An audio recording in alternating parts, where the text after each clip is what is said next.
Hey Collective, welcome back. I hope you're having a good day today.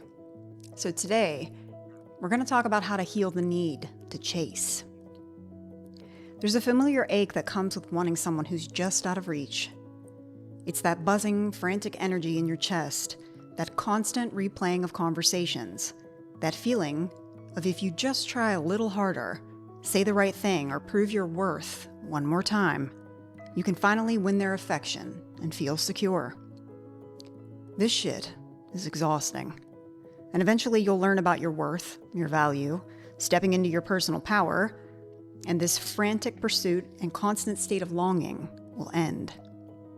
This pattern isn't a flaw in your personality. It's a wound. A core wound that has you convinced love is something that you have to chase, something you have to earn. This belief is the very thing sabotaging your love life, keeping you locked in a cycle of attracting people who are emotionally unavailable. Today, I don't just want to talk about how to stop chasing. I want to help you heal the root of it. Let's pick apart the programming that tells you love is a conquest and transform you from the inside out into a magnet for the connections you truly deserve. It's time to shift from desperation to confidence and begin attracting from a place of wholeness, not emptiness. Okay, before we can heal anything, we have to understand what's going on. The need to chase isn't a conscious choice. It's a deeply ingrained, emotional and psychological pattern, often rooted in our earliest experiences with love and connection. It's an attachment wound. These wounds often form in childhood if our needs for safety, consistency, and emotional connection weren't reliably met. This creates an insecure attachment style. I recently posted a more in-depth video on this, so I'll link it somewhere up here if you want to check it out and learn more. While there are a few variations, they often show up in two main ways in this dynamic. For those with an anxious attachment style, inconsistency from a partner can feel activating. When someone pulls away, your nervous system goes into overdrive, trying to restore that feeling of safety and connection by pursuing them. You may find yourself overanalyzing texts, seeking constant reassurance, or accepting the bare minimum, because the thought of losing the connection feels unbearable. The cruel irony is that this very behavior often pushes the other person away. For others, particularly those with more avoidant tendencies, chasing unavailable people is a subconscious strategy to keep the intimacy at a safe distance. If deep down, you fear the vulnerability that comes with a real committed relationship, choosing someone who can't fully show up offers a strange kind of relief. It provides the illusion of connection without the risk of genuine closeness. You might find yourself drawn to long-distance relationships, ambiguous situationships, or partners who are deliberately vague about their intentions. This pattern is also fueled by a powerful psychological phenomenon called intermittent reinforcement. The unavailable person gives you small bursts of connection, a great date, a sweet text, followed by periods of absence and silence. This uncertainty creates a dopamine rush, kind of like a slot machine. You become hooked on the highs, and your brain works harder and harder to get that reward again. It can feel like intense love and chemistry, but often it's just anxiety in disguise. This is why a calm, secure, consistent person might feel boring to this kind of person that runs, and boring to the chaser because it doesn't trigger that same addictive dopamine spike. Here's the truth. Chasing is a form of self-abandonment. You're pouring all your energy, focus, and validation into another person, leaving your own cup empty. The chase is fueled by a mistaken belief that their love is the missing piece you need to make you feel whole. But you want to know a secret? The chase isn't really about them. It's about a deep, unmet need within you. And that is where our work together begins. The opposite of chasing isn't waiting around, playing hard to get, or competing with anyone. It's attracting. Think of a magnet. A magnet doesn't run around trying to grab pieces of metal.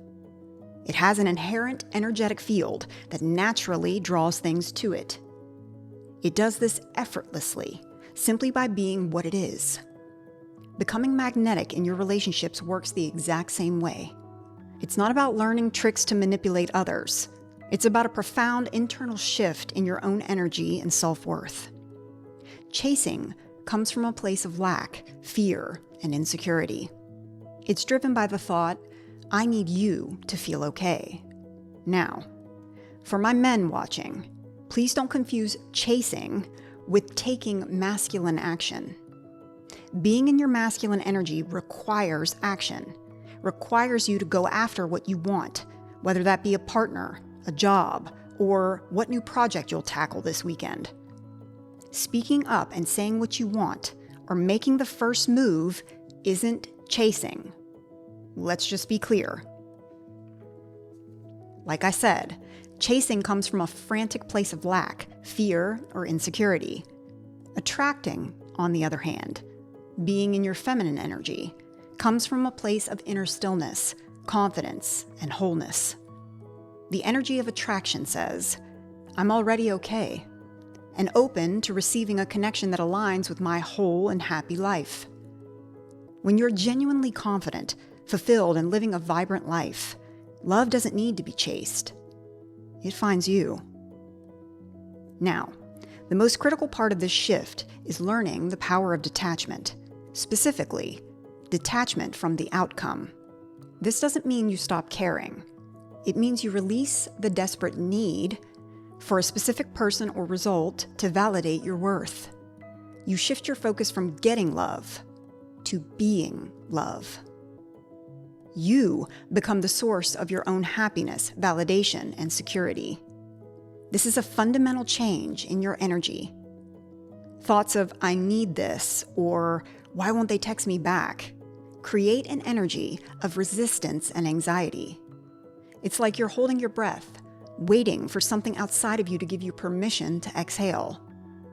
The shift happens when you decide to breathe now, to feel whole now, to love your fucking life exactly as it is right now. This creates an open, relaxed, and confident energy that is incredibly attractive. So how do you actually cultivate this magnetic energy? Well, I won't lie. You don't just wake up one morning, flip a switch, and say, I'm magnetic, bitch. No, it don't work that way. It takes work. It's a process of deep healing and self-creation, and it rests on 3 foundational pillars. 1, healing the core wound. 2, building undeniable personal value. And 3, mastering self and personal boundaries. I'll touch a bit on each one since this isn't a one-on-one session and we don't want to be here all day. Pillar number 1, healing the core wound. The compulsion to chase is just a symptom of a deeper wound. We all have a core wound. To stop the behavior for good, you have to heal the injury. This isn't about blaming your past. It's about taking compassionate responsibility for your own emotional landscape.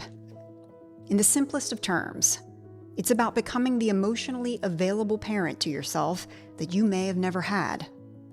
You have to reparent yourself to heal your inner child. That part of you that felt unseen or learned love was conditional still lives within you. Healing this part of you is profound. Then, you have to learn how to self-validate. Learning to tell yourself your feelings make sense and validating your own emotions will build a stable, internal foundation of self-worth that isn't dependent on anyone else's approval. Finally, you have to make healing a daily choice. We all have a choice for everything we do every single day. Healing isn't a one-time event. It's a series of small choices you make every single day. It's choosing to focus on the lessons from your past rather than the pain. And if you don't know what the lessons were, well, then you may need some professional help. Pillar number 2, building undeniable personal value. Once you begin healing the wound, the next pillar is to actively build what I call undeniable personal value. This is your self-worth, self-love, and self-respect in action. It's the unshakable inner knowing that you're valuable, not because someone chooses you, but simply because you exist and you're fucking awesome. There is nothing worse than a pick-me mentality. If you got other options besides me, by all means, please pick somebody else, because I'm nobody's option. You either want only me, or you can fuck off to do whatever or whomever you so choose. You don't play those kind of games with a woman like me, or with a person who is healed and whole from within. If you do, it just makes you look like the emotionally unintelligent asshole who needs options to validate your fragile ego, which is why you have to go to an unhealed woman or man who's willing to accept less of you because you're too lazy to do the work of healing required to be around a person like me. Tell me, am I wrong here? I don't know. I'm just saying. That's all it is, friends. They want you to chase to satisfy their fragile ego. Don't. Whatever you do, don't do that. First, identify and live by your core values. Your values are your internal compass. Principles like integrity, compassion, creativity, discipline, or self-control. Many of us have never consciously defined them, so we let other people's priorities dictate our lives, and we end up feeling very unaligned and out of balance because of it. When your actions match your deepest truth, you build a foundation of authentic self-respect that no one can shake. Next, you must implement daily self-love rituals. Self-love isn't just a concept. It's a practice. It starts with your self-talk, so be nice to yourself. Your thoughts create your reality, so choose thoughts that build you up. Finally, become your own source. Stop abandoning yourself for others. The goal is to build a life so fulfilling, so rich with purpose and joy, that a partner becomes a wonderful addition, not a desperate necessity. Invest in yourself. Create a life that you're in love with. Stop looking for someone to complete you and complete your damn self. Only then will you shift from needy energy to a magnetic one where people are naturally drawn to your light and warmth. Pillar number 3, mastering boundaries and noticing red flags. Once you've started healing your wounds and building your value, the final pillar is putting it all into practice. This is where you learn to protect your energy and self-worth by mastering boundaries and becoming an expert at identifying red flags. Boundaries aren't a wall to keep people out. They're a declaration of your value. When you have high self-worth, setting boundaries is just a natural extension of self-respect. The ability to set boundaries is tied to your ability to spot red flags. Red flags are not just warnings. They're data. They simply tell you if someone has the capacity to meet you in a healthy way.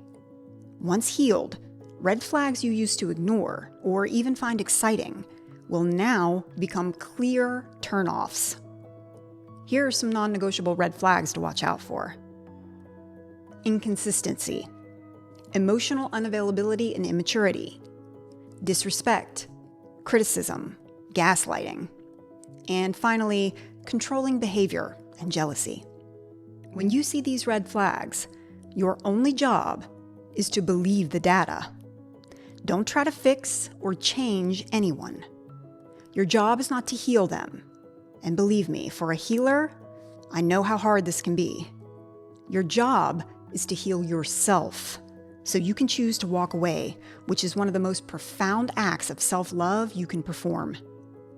It's you, in real time, choosing yourself over the familiar pain of the chase. Who's got time to chase? Heal. It's less work, honestly. You don't get what you want in life, you get what you believe you're worthy of. The journey from chasing to attracting is the journey of raising your own standard of worthiness. It's about transforming your inner world so profoundly that your outer world has no choice but to reflect it back to you. It starts with healing the wounds that taught you love was a struggle, That struggle love bullshit is for the birds. No, it's time to step up and do the healing work. Teach your nervous system that calm is safe, consistency is attractive, and that the greatest love story you will ever be in this lifetime is the one you have with yourself. When you prioritize that relationship above all others, you become magnetic. You don't have to chase love, because you are love. I hope this gave you some clarity today. If so, please like and subscribe. And until next time, friends, keep healing. See ya.